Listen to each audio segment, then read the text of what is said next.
Welcome, everybody. Thank you for taking the time to be here on this very hot and sweaty day. And for those of us joining on the recording, I mean, this heat is just a neurodivergent nightmare, isn't it? If you're in the UK, Helia and I were just saying we're sat with feet, cold bowls, got iced matcha on the go. So I hope you're really comfortable. We're going to keep this to 30 minutes, so I don't want to waste time with me prattling on. I'm going to hand over to the incredible Helia, who, if you're in my ADHDers WhatsApp group, will have seen her amazing input and support that comes there. Helia was a client of mine, is a client of mine who has had a truly remarkable journey with Ferritin and the work that she has put in on this journey of curiosity to resolve the issues for her, something that can be quite complex to resolve because when we're looking at ferritin through an ADHD lens, ferritin has a direct impact on dopamine availability.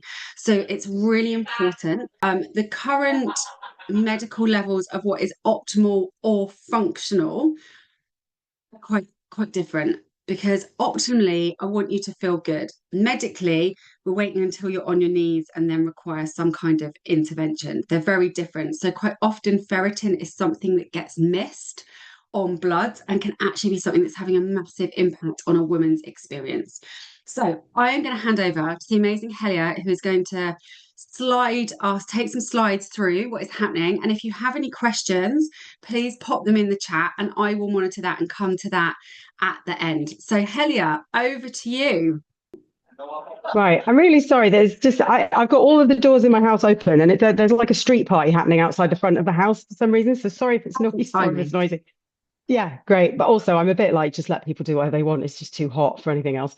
Yeah. So I have been noticing like loads of symptoms going on for basically some of them going on my whole life. But the last couple of years, certain things have been getting worse and worse. And then I went for a couple of blood tests last year, and I didn't realize that when you go for a blood test, you can ask to see the blood test afterwards. So I went for blood tests. They didn't went to the GP, explained what was going on. They tested a bunch of stuff, didn't tell me what they tested.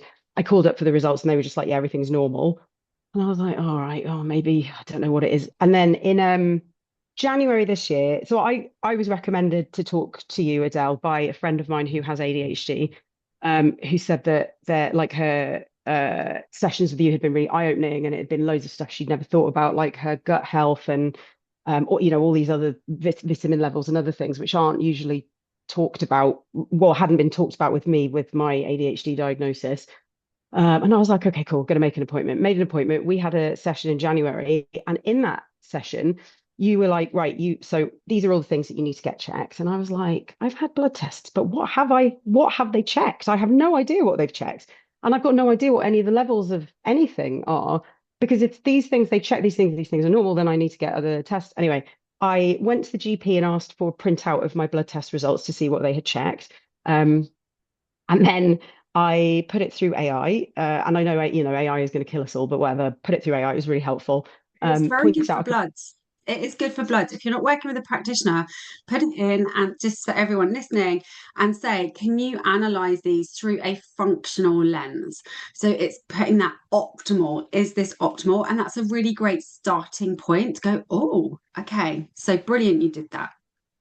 Yeah, and I would never have thought of doing that. Actually, I think you added me to the group. You added me to the Hormone Chat WhatsApp group. Someone else had said that they'd done that in there, and I was like, oh, okay. So the two completely new things for me, that you can actually request blood tests to see what they've tested you for, but also that I could use AI to check that, which I'd never thought about before. And then so I put it through AI, and then I double checked the stuff that came up. So it said ferritin deficiency. So I double checked that. And I was like, oh, okay. So it says GP says normal, but like all these other things say deficient. And double checked all the stuff. Ferritin was low. Went back to the GP and was like, okay, I came to see you about whatever, but my ferritin was really low, and I just basically got shrugs. It was just essentially shrugs, and I was like, okay. But I've read a lot about iron deficiency, and at that point, I hadn't read as much as I have now, but I sort of read a couple of things. I joined a Facebook group called the Iron Protocol, and like the guides are really useful. They link to loads of clinical research, read loads of it, and then was like, okay, so actually, it's not anemia because it hadn't got to the point of being anemia. And it seems like that's the time when the GPs are really concerned, where you're like you're so you're so unwell. You're You're sick. so Well, incredibly unwell. and it's like, why are we waiting for you to be sick and ill and not able to function when we can see this decline? I see this the same with thyroid bloods. We're like, oh, we'll just wait until you're in a disease state. Maybe not. Let's do something preventative around that. So yeah, this is common. Yeah, it just also seemed really mad to me that why would you wait that long? Because also all the people like me who I would say like I'm fairly straightforward, just iron deficiency. I don't have endometriosis. I don't have, I'm not celiac. I don't have, there's like a ton of other stuff which can make things really complicated. I don't have any of those things. I just had a really bad diet and I exercise all the time. Like I really, really active. So basically just, burning through all of my reserves, not really ever having any downtime, all that kind of stuff. But that was sort of, I'll talk about my symptoms in a little bit, but that element of it, it's like the whole medical, like the whole healthcare system must be really clogged up with people like me who I really need to be there. I don't need to, like, there's the amount of appointments times I've been to see the doctor, I've gone to see the pharmacist, I've got like, I had like like histamine related itching from low ferritin. Been to the pharmacist loads of times to ask for, maybe I should try this, maybe I should try that, whatever. Been to the GP loads of times about different things that now they've resolved. I know they're all to do with iron deficiency. So, I mean, what a waste of time. What a waste of everybody's time all of that has been. It's just really, yeah, very eye-opening and has really made me think that I know we can't prevent everything, but something like this, it's like you could have just removed me. There must be thousands of other people like me that you could have just taken out of the system. So all the people who genuinely do have really complex things going on, you could deal with them because they're the ones that need to be dealt with. It just feels like it's a very inefficient way of dealing with health. And to touch on there in ADHD women, I think I have seen one woman this year, and bear in mind the amount of bloods I look at as part of consultations in clinic. I've had one ADHD woman this year with great ferritin. And I think it's this burn through. So, I mean, we haven't even said what ferritin is. For those who don't know, actually, ferritin is your suitcase full of iron. It's the backup. It's there. It's your stores of iron. So iron might look fine, as Helia said. So we're not anemic, but we're like we just we've got to keep on top of that and pumping it out. So it's like a sign of pre-anemia. We're burning through it. So you think about the nature of ADHD women, our nervous system. I always say we have the Rolls Royce of nervous systems. We see, sense, feel everything. But that takes a lot of reaction and responding and biochemical processes and those nutrients that are needed. So I think it's such a big issue in ADHD women that I truly believe that it can just be the nervous system that is burning through, and there isn't necessarily anything obvious that is going on. We can have poor hydrochloric acid as well, obviously heavy bleeding. These things all contribute. We want to get to the root cause, but I do think it is nervous system that leads it a lot for ADHD women. And there's a lot of other things as well, like so exercise. For me, exercise is a huge thing. I exercise loads all the time, and I never realized that exercise has such an impact on your iron absorption, but also like just you generally using up everything that you've got. It makes a lot of sense. But I'm not a professional athlete or anything, so I've never thought about um, nutrition in that way of being literally the fuel that boosts you when you are when you are performing, I guess, because I don't perform to that level. I just exercise a lot because I enjoy it and I like it's really helpful for my mental health and all that stuff. So yeah, just had never thought about that. I've been like the number of times that I've had the flu or had a cold or had COVID or had something like that. And never once did I think afterwards about, wow, that must have really depleted me. I probably need to like take on board a lot of Finish. extra vitamins. Never thought about that once. The number of times I've had like through my life kidney infections and flu and like all these other things, and also stress as well, like workplace stress and burnout and all of that stuff, which is related to low iron in the first place, but also well, you go through it and then it just uses up more of it. And I for a really long time, I was sort of I would say semi-vegetarian. I went kind of like full vegetarian vegan for about a year, and I've never been so ill in my life. So I had to go back to like a kind of like more omnivore type diet.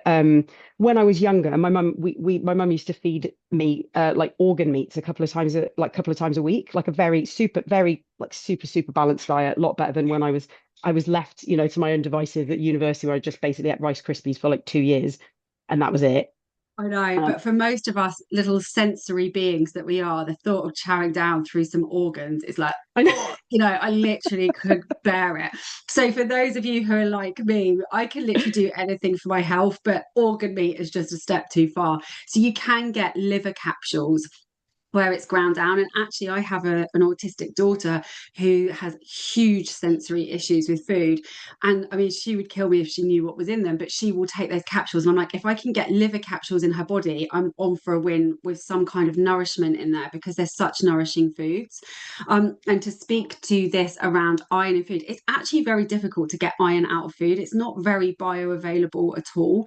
And it's even harder on plant-based forms. So, we kind of have this spinach is the way forward. It's actually really not easy. Plant iron, plant heme, and animal, they're different. And actually, it's a lot easier to absorb iron from meat than it is from the plant-based products. So quite often this is common if you have a very heavily plant-based diet. It's really important to look at your ferritin.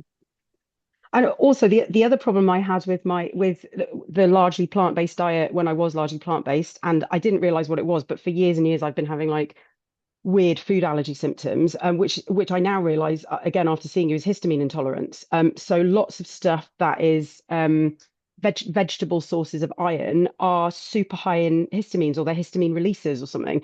So whenever I was having those in my diet, I was having awful flushing and like couldn't, my nose was all blocked and my nose turns bright red is the indicator that I've of what I've eaten has reacted with Real. me. The like Rudolph nose, it's just awful. No one wants that.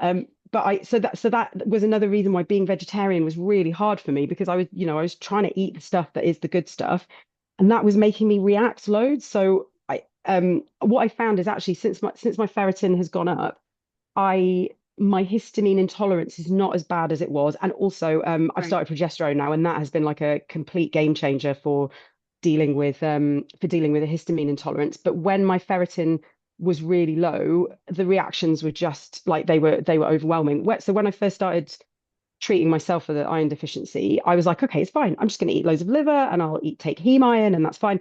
But actually, the heme iron gave me really bad histamine intolerance. And to start with, liver and certain types of meat were giving me very bad histamine intolerance. So I was like, okay, this is annoying because all of the things when you go through the lists of foods that are high in iron, and you're like, right, I actually can't eat maybe two-thirds of the stuff that's on this list. And also with ADHD stuff, I was like, histamine intolerance means but you basically no leftover. If you're being really strict, it's no leftovers, stuff has got to be really fresh, all that kind of thing. It's absolute nightmare. For someone who, I'm not great at cooking at the best of times. I got better over the years, but it requires a lot of organization and it's just Yeah. yeah, you become that emoji with the eyes that are like this, where you're like, how do I do this? So I had to go really low histamine when I first started supplementing. It was almost like my histamine intolerance was worse. In fact, like a lot of symptoms were worse for a couple of months actually after I started supplementing, which apparently is very common. And if you're taking oral supplements and your levels are rising, it can be common for symptoms to be worse. After my ferritin got to, I think it was about 70-ish. And I started taking other things, cofactors that you need to take with it. So it was vitamin D, vitamin B12, additional magnesium, zinc and copper, and electrolytes, which So you need just for so all of people are those. aware, a cofactor is something that the body needs to optimally process the thing.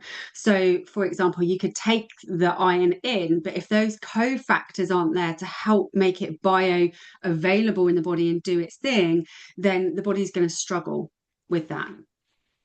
So, which I at the beginning, so I read about all of this stuff, but right at the beginning, I was just like, oh, I was so fatigued, I was exhausted. I was like, I can't. That's all. I was like that. All of that stuff, like adding all of that stuff into my supplement schedule, is way too much. I'm just going to focus on the ferritin, and then I'll see what happens. And then it got up to about. I think I had a blood test after a couple of months. It had gone up to about 60, and I was like, I posted my results online on in the the Iron Protocol Facebook group actually, and a couple of people were like, "Are you also taking the cofactors?" And I was like, "No," because I couldn't cope with the thought of it. And they were like, "Looking at your bloods, your B12 and your vitamin D have actually gone down since your ferritin has gone up because those they work together, a lot of them. And when you're if you're basically if you're supporting one, you need to support all of them because they all get used up together. So if you're just having loads of one and none of the other two, it's going to make the other two go down. Everything has to kind of be in balance." And I was a bit like, oh my God, I've just got my head around this one thing and now I've got to do these other things. But actually, because my ferritin was a bit higher, felt a bit more like had my, bit more brain power behind Capacity. it. And that's one of the things that people don't realize, that role with cognitive function and capacity. And as you're saying, it's a really simple thing to pick up, but I think it's an ADHD nightmare properly replenishing it. There's a lot of steps involved, and I'm sure you'll come on to it, Helia. But you have like the time of day that you take it, what you take Oh, it yeah. with, and what you don't take it with. It's very difficult when we're already exhausted, overburdened, and I mean, it's a full-time job. It can be properly Yeah. supplementing ferritin, which is why I want to have the guide for people so you can see like, okay, and to be really kind and compassionate and gentle with yourself. If you start to supplement, go, right, this is the route that I choose, because I'm a big fan of IV drips for iron because it's in your arm, it's done, don't have to think about it, and your ferritin levels are up in 15 days and it bypasses the gut, it takes out all those issues. But they're not for everyone and they're expensive. So sometimes it is okay, I'm in this supplementation. Just really, and I love that you did it the way that you did. Like, right, I can't think about all that right now. Let me get a bit in. But what else? Okay, I've got a little bit more bandwidth. What can I now weave in? So I think that was brilliant the way you did that. Yeah, I couldn't have, I don't think I could have done it any other way because at the beginning I was like, I was I was just, yeah. I mean, I didn't get out of bed for, I think pretty much the month of March. There were periods where I was like, and I've never experienced fatigue like it. And as someone who's had insomnia for my whole life, the fatigue was actually quite nice to start with because I was like, oh, I'll have a rest. And then after about a week, I was like, oh my God, is this? So that's obviously the other side of that symptom is it's sleep disturbance, so rest disturbances. So either the symptom is insomnia or it is extreme fatigue, and neither of them is ideal. But I went from one to the other, and then I was like, oh my God, I'm just never gonna be normal. And it, That's scary. oh yeah, and I Like and it there's took. fear that comes with this when you're going, you've got bloods, and they're like, no, everything's normal. And it's like, what is wrong with me? My ferritin went down to 52, which is nothing compared to what a lot of women experience. Ideally, we're looking at, I want to get you at 100 for that ferritin to be optimal, for you to start feeling good. But I was at 52 and I was walking upstairs and I was like, can't catch my breath. What is Mm, this? And I looked like Uncle Fester. I had these dark circles under my eyes. I was grey, and I've got a ridiculously healthy diet and lifestyle. And I so did my bloods. Ferritin was 52. And for me, I got the drip. And within a couple of weeks, I'm like, boom, back in the room. All those symptoms mm, went, but that wouldn't have been picked up. So you could start going, what's wrong with me? And that our ADHD brains, quite often we have health anxiety. We start to catastrophize things, activates our nervous system. And again, this is such a simple thing to pick up, not easy to address necessarily, but simple thing to go, right, this, just the number of things you've mentioned that you were experiencing, Helia, that's a lot. It's a lot of things that you could have been given to dermatology to see what's happening on your skin, or all these different places you could have been sent off to, and it was this one thing. yeah, it was like it was a wildly the two things actually which I think is the way that most women find that they're iron deficient. I didn't have those two things. So the one is hair thinning and hair falling out. Never had a problem with that. Always had tons of hair. And the other one is fatigue, and I didn't have that. I had the exact opposite. Like, have had insomnia. Been going to the doctor about insomnia since I was. I mean, I don't. I just recently requested my full medical record actually because I was interested to see like actually like is it in my head that I've been to the doctors a lot? No, I've been through my medical records. I have been to the doctors a lot about all this stuff. That those two, I think the hair falling out is the way most women find out because it's a physical thing that can't really be just like shrugged off as, oh, well, And maybe it's your period or something. and yeah, and the reason that that happens is because the body is so clever that when it's under resourced with this, that your hair is not its priority. It's making sure everything is happening to keep you alive. So therefore the nourishment doesn't go to the hair, so it starts to fall out. The same, iron plays a massive role with your thyroid function. So if you're iron deficient, it's quite likely that there's something going on here. It's one of the really important nutrients that the thyroid needs to function optimally. Yeah, it's like I had no idea about any of that stuff. I also didn't realize that we our bodies don't make it. We have to eat it. It's not a thing that's created and then there'll be more of it, which I didn't really never knew that, never thought about that. So if your diet is restricted in any way, if you're vegetarian, if you're vegan, or if you're doing what a lot of people do, I think, which is just like smash all your supplements first thing in the morning and then like down a liter of coffee because how else do you get through the day? Then that's also an issue because the tannins in coffee and tea, even decafs, will block iron absorption and also calcium, magnesium, dairy. Like there's tons of stuff. I didn't know any of that, that there are blocking factors. And Or I for think everyone especially, listening, this is all in the guide that will be available on school at the end of this month. So we've got all of that in there because it's a lot. If you're listening to this going, oh my gosh, how do I do this? It's a lot, which is why we're so lucky to have Helia in our community, who's like, you got a ferritin question? Like, go to her. She's our girl. She's been down the rabbit holes as we do, and she knows. She's all over it. I've Not got a that lot that's her of job, but I've got a lot of clinical research papers and I got to share them with someone because honestly, my boyfriend's eyes are starting to do that when I start. The word iron comes up and he's like, bless him. like my He's. husband with progesterone, he's like, oh my Yeah. gosh, no. No more, please, no more iron chat, please.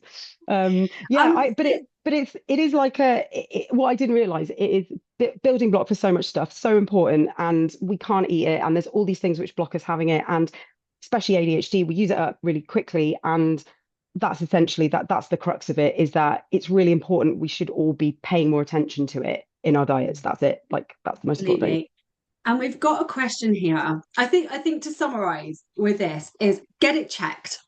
Get Yeah. it looked at either with a practitioner or if that's not available, AI, is this optimal?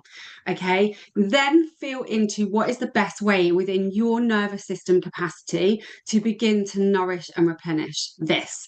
Okay. And then have your bloods checked again to make sure that that ferritin level has come up and understanding, okay, why is this happening for me? If it's heavy bleeding, we need to deal with the bleeding because you're just going to stay in this cycle. If it's low hydrochloric acid, because your stomach needs to be really acidic to be able to absorb the iron. Okay, do you need to supplement with a hydrochloric supplement before you're eating? What is it that your body needs? So there's, to me, there's like parallel lines here. What's the root cause if you're able to get to the bottom of that? And then how do you want to replenish it? So one of the questions here is when you say ferritin supplementation, what did you take specifically? Oh, well, so I started with thinking, I'm just going to take heme iron and eat liver. And then I couldn't because it made my histamines go mental. I went back to the GP and kicked off a bit, and they gave me ferrous fumarate. I took it. It just turned my stomach. It was awful. Like my stomach was in bits. I went back to the GP and asked for something else. Then she was like, "Yeah, we've got liquid iron that you can take." I tried the liquid iron. It's a different kind of formula, sodium federate. The only difference between the types of iron that the GP prescribes and what you can buy over the counter is the formulation, the binders, and like how concentrated it is. So actually, what it turned out for me was I ended up accidentally buying the same type of iron online. It's a nutrition geek iron. It's the iron only supplement, which is also ferrous fumarate, same as I got from the GP, but didn't realize when I bought it because I was just like, oh, I don't know what's going on. But when I took that, it must be something to do with the binders that are in it because I checked the ingredients and there's a couple of ingredients that are different. The Nutrition Geeks one, no problems with my stomach at all. The one from the NHS, like just absolutely turned my stomach. And I took more of the Nutrition Geeks one to get a higher dose of it. Um, so basically, it's very individual. Everybody's body chemistry is completely different. The thing that really made a difference for me was taking something called lactoferrin with it. So lactoferrin doesn't seem to be recommended by the GP, and I'm not sure why. They all say to have it with a glass of orange juice, and even when you read about that, you're like, is a glass of orange juice enough? Maybe feel like I might need like a lot more than that. But also, so lactoferrin is Recommend a just to say they recommend the orange juice because iron needs vitamin C to support absorption. yes. Yeah, and so the lactoferrin, as you were going to say, is really important to take as well.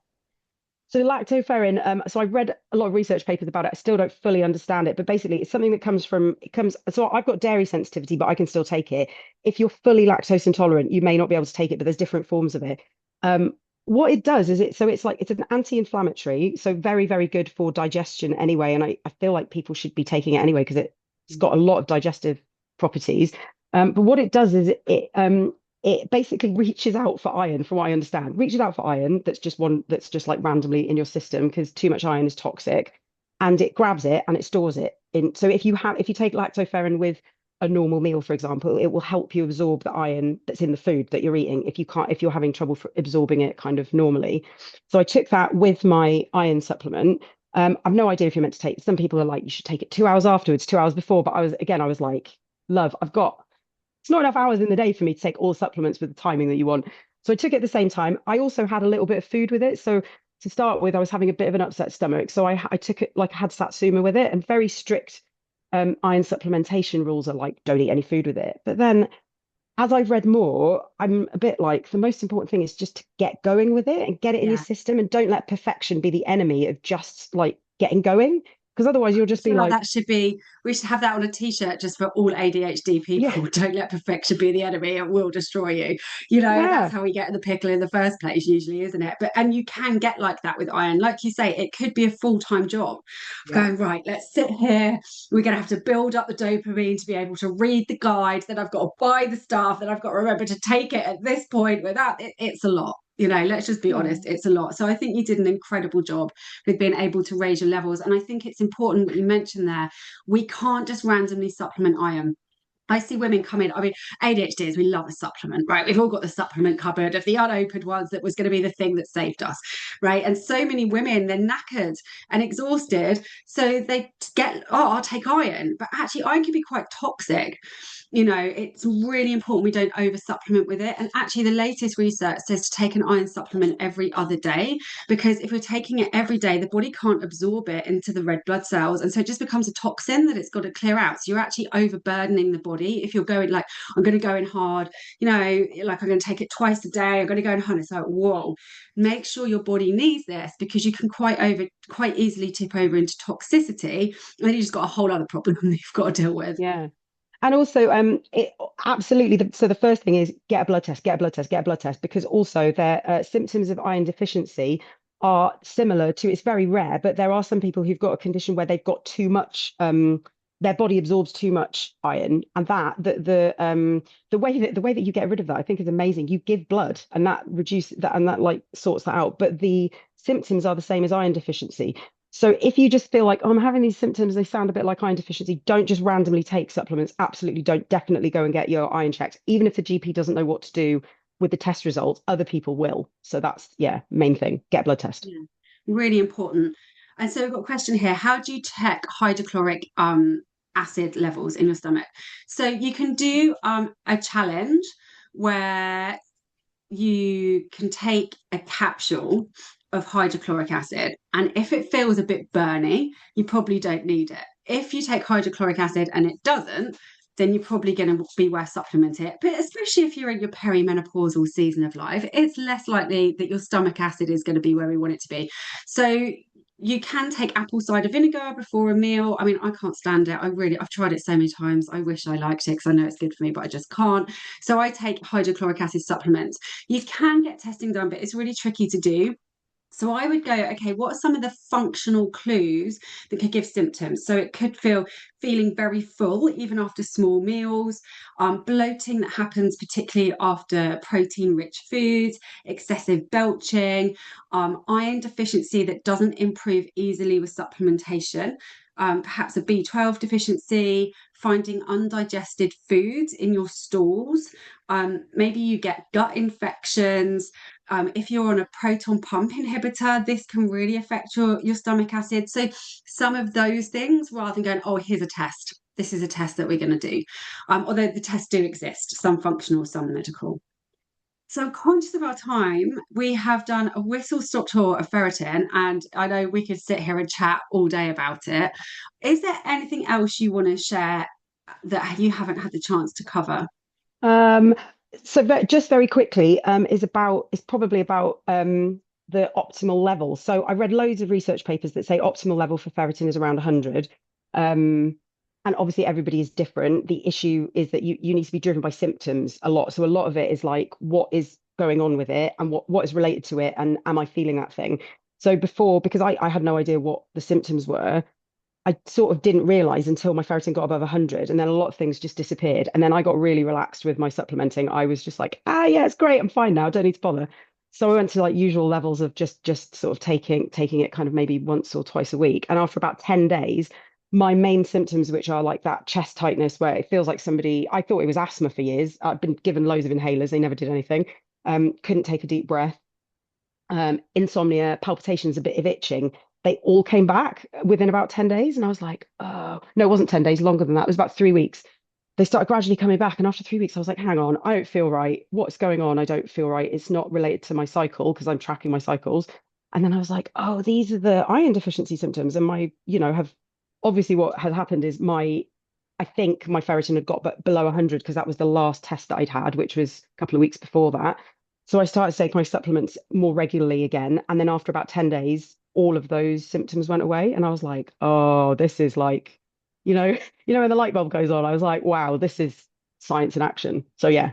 But I love also within that, this is how I want every woman to feel, that body wisdom that you have got, oh, that's what my body needs. I recognize that my body deficiency in this, too much of this, too little of this. That's how it communicates with me. And therefore I can meet that need in a really empowered way because I understand that. But it's like you found this out by accident, right? And actually, Yeah. how many years of suffering was there that was completely unnecessary?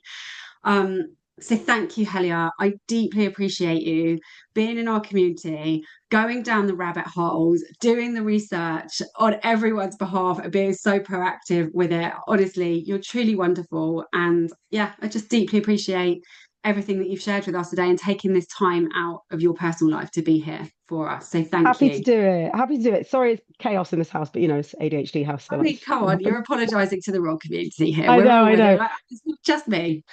But also, if people like, I know it's really complicated. If you do have questions, put them on school in the chat. And I've looked at a lot of blood test results now.